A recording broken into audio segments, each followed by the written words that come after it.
एक छोटा सा गांव था जिसमें चारों ओर हरियाली बिछी हुई थी और वातावरण में एक शांत सा संगीत सा झूम रहा था। वहाँ की खूबसूरत सुबहें और चिड़ियाओं की चहचहाहट इस गांव को जादुई बनाती थी।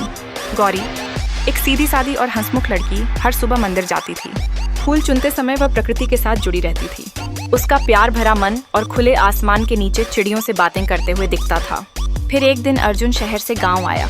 वह पढ़ा लिखा और स्मार्ट था, लेकिन उसकी चुप्पी उसे थोड़ा अकेला महसूस कराती थी। गांव के वातावरण में उसका मन जाने कैसे घुलने लगा। गर्मियों की छुट्टियों में जब उसने गौरी को देखा तो जैसे उसके दिल ने एक नई धड़कन पाई। बारिश के दिन जब गौरी भीगती हुई वहां से गुजरी, उसने अपनी छतरी उसकी ओर बढ़ाई। उनकी आंखें पहली बार मिलीं और वहां कुछ ऐसा हुआ जो कभी शब्दों में नहीं कहा जा सकता। कुछ समय बीतने पर उनकी मुलाकातें बढ़ने लगीं। तालाब के किनारे बैठकर गौरी अर्जुन को अपने गांव की खूबसूरती और सरलता बताती थी, जबकि अर्जुन अपने शहर की चमक दमक की कहानियां सुनाता था। उनकी दुनिया बिल्कुल अलग थी, फिर भी दोनों की धड़कन एक समान हो गई।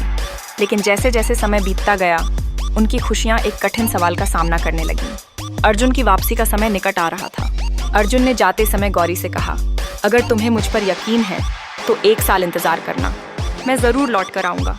गौरी ने मुस्कुराते हुए कहा, मैं इंतजार करूंगी। जो समय धीरे धीरे बीत गया और 1 साल बाद उसी मंदिर में अर्जुन लौट आया। उसके हाथ में वही छतरी थी और गौरी वहां खड़ी थी, मुस्कुराते हुए। बारिश फिर से हो रही थी, लेकिन इस बार दोनों साथ थे। वे बारिश में भीगने लगे और उस धुन में प्यार की एक नई शुरुआत का संकेत था। ये मोड़ एक नए अध्याय का आगाज कर रहा था, एक ऐसा अध्याय जिसमें प्रेम, विश्वास और समर्पण का संगम था जो हमेशा के लिए एक साथ रहेंगे।